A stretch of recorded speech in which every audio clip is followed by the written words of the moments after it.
રાજ્યપાલ શ્રી આચાર્ય દેવવ્રતજીના અધ્યક્ષસ્થાને હેમચંદ્રાચાર્ય ઉત્તર ગુજરાત યુનિવર્સિટીનો દીક્ષાંત સમારોહ યોજાયો.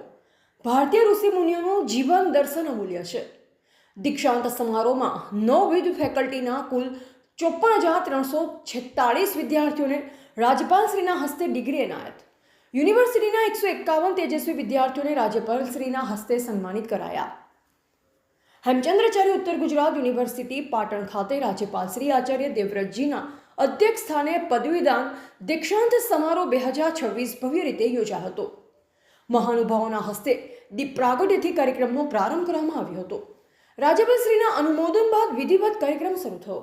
આ દીક્ષાંત સમારોહમાં નવવિધ ફેકલ્ટીના કુલ 54,346 વિદ્યાર્થીઓને રાજ્યપાલશ્રીના હસ્તે ડિગ્રી એનાયત કરવામાં આવી. આ વર્ષે પ્રથમવાર રાજ્યપાલશ્રીની સહીવાળી ડિગ્રી આપવામાં આવી હતી. ઉપરાંત યુનિવર્સિટીના 151 તેજસ્વી વિદ્યાર્થીઓને રાજ્યપાલશ્રીના હસ્તે સન્માનિત કરવામાં આવ્યા. રાજ્યપાલ શ્રી આચાર્ય દેવવ્રતજીએ પોતાના અધ્યક્ષીય સંબોધનમાં પાટણની ઐતિહાસિક વિદ્યાનગરીની ઓળખ અંગે ગૌરવ અને આનંદની લાગણી વ્યક્ત કરી. તેમણે હેમચંદ્રાચાર્યજીને ભારતીય જીવન મૂલ્યોના દ્રષ્ટા તરીકે યાદ કર્યા. રાજ્યપાલશ્રીએ જણાવ્યું કે પાટણ શિક્ષણ, કૌશલ્ય, શિલ્પ અને કળા માટે દેશભરમાં આગવું સ્થાન ધરાવે છે.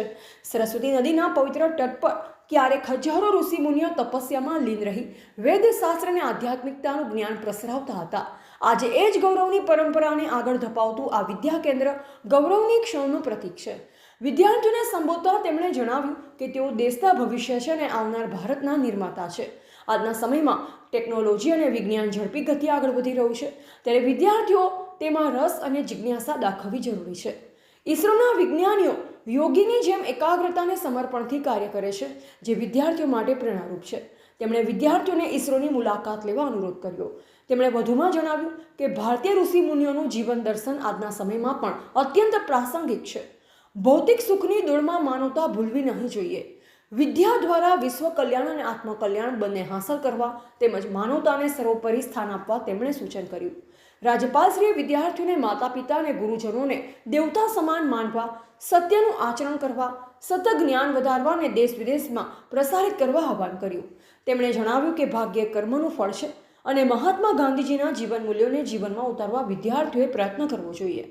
પ્રધાનમંત્રી શ્રી દેશહિત માટે સતત કાર્યરત રહી ભારતને વિકસિત રાષ્ટ્ર બનાવવા સંકલ્પબદ્ધ છે, ત્યારે વિદ્યાર્થીઓએ પણ રાષ્ટ્રના વિકાસમાં સક્રિય યોગદાન આપવા આગળ આવવું જોઈએ, તેમ રાજ્યપાલશ્રીએ ઉમેર્યું. આ પ્રસંગે રાજ્યપાલશ્રીએ વિદ્યાર્થીઓને તેમના ઉજ્જવળ ભવિષ્ય અને સફળ કારકિર્દી માટે શુભેચ્છા પાઠવી.